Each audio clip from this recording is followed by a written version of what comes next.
Before I start this video, I would like to thank you all for the support that you guys showed me in the last video. All the comments I read were actually pretty fun to read, and I really like to have that type of interaction as often as possible. Really didn't expect that type of, attraction coming towards my channel, and I kind of just winged it, and kind of just made everything.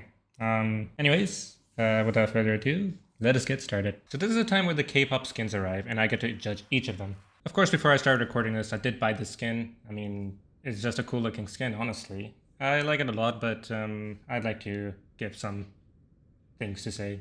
The skin is definitely cool in many ways, since it does not intrude the very silhouette that Kiriko possesses, resulting into minimal changes in gameplay, and I love to see that. But due to that, it does limit the variety that the skin could have had, but it still does great on its own with what it has. Just like this game. The weapons, on the other hand, does provide some flavor. I would love to throw a disco ball at my team to make them invincible with my K-pop album. I generally like this kunai design because of the transitioning of the amethyst towards a diamond side of it. I mean, it kind of looks like some sort of heat, some sort of fire that you can see. Like, it goes from really low heat to really high heat, or something like that. It looks cool. I don't mind giving tickets to a K-pop concert to everyone. Everyone take it. I love the amount of details that they added into this, especially since there's a bunch of references here and there for K-pop. So after that analysis, I'll give this skin a 7 out of 10. It doesn't beat this. Next in line is Brigitte. It's probably the best looking skin she ever had. I don't know what else much to say about this. I mean, it is a really good skin. I think this is something that she kind of deserves because she has the pinnacle of, mediocre legendary skins. I mean, she had some good ones here and there, but this is probably the best one she's had. The mace, on the other hand, actually looks pretty cool. I mean, it is a cool design. Look at it looks kind of like a guitar or something. I don't know what it is, but it is something. The shield takes the fucking cake. It actually looks pretty cool. I mean, it's just so detailed. I think this is the best looking shield I've seen for Brig. It's just so incredible. I like it a lot. My only issue with the skin is that the trend that was going on with Brig is that she always had armor on her at all times. And it would make sense considering lore-wise she has to go into battle and she's always with Reinhardt every time, and also she needs to survive. And on top of that, I felt that her hitbox got smaller than before. I think in terms of gameplay, I think this is going to be more advantageous for her, considering the shoulder pad especially is smaller than before, and also, yeah. Break skin, 7 out of 10. It's just great, not amazing. Next on the list is... Oh god. This is, I think, the best skin that they offered for this event. I mean... I still don't like it as much as the mask skin. I mean, that one's just cooler. But this is just, what the hell? Wait, what age rating was this game again? The only thing I have an issue with is the hair. That just looks goofy, man. I don't like it at all. It just doesn't look cool. Weapon, on the other hand, does actually look cool, though. I mean, it kind of has the same exact theme that Brig is going for, which is... K-pop. I think it also has some special sound effects from what I've noticed. I think if you reload it, it just has a certain sound effect. I think I've seen videos of that, but I am not buying any of these skins. I'm only getting the Kiriko one, and that's about it. The same issue I had with Break skin is that it does intrude the silhouette of her, which means her hitbox is a bit different and more advantageous to play with the skin, considering you look even smaller. I mean, sure, it's not that much of a difference for this case, but yeah, I think you can see it is more visibly skinnier and smaller to hit now, and that's kind of problematic to gameplay. Sombra skin, 9 out of 10. It actually looks cool. And for my next trick, I will show you copy pasta. I generally think this was the least effort brought into Tracer. This is the first time I've seen Tracer with the least effort of a skin.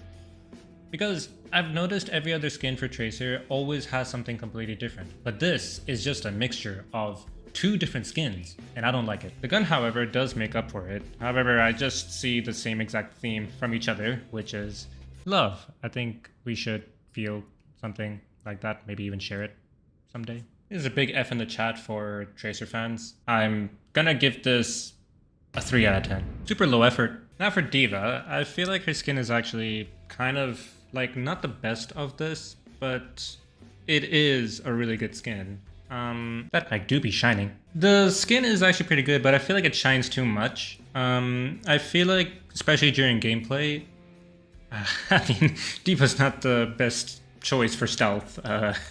She is definitely the most colorful character to actually see in a fight. I mean, you're just going to be seeing volumes of sunlight coming out of that flippin' mech.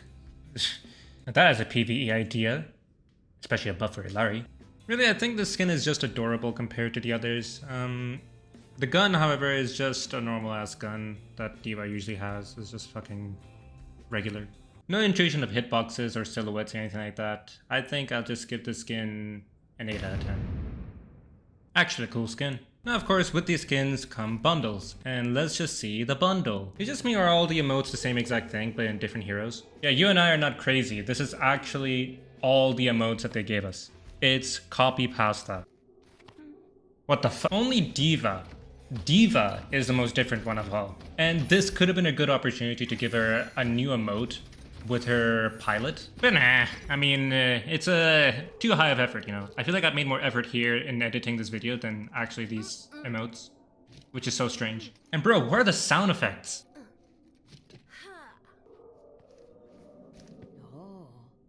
Isn't that the sound that she should make whenever she finds someone trapped in a corner? With her hacks? Also, I kid you not, each of these emotes cost 500 coins. So you'd be spending 2,500 coins. That is $25 for the same exact emote. At least the victory poses actually look cool. I feel like I want to see a whole team do that, but I don't think a full team would be, you know, ready to pay up that much cash for just these skins and victory poses. But that doesn't matter, only you matter. Experience all this with a low price of $68. Seems about right. If I were to give this bundle an overall rating, I mean, without the price tag, I'd give this bundle a, how do you say it? Maybe a solid 8 out of 10, I guess. With the pricing, 2.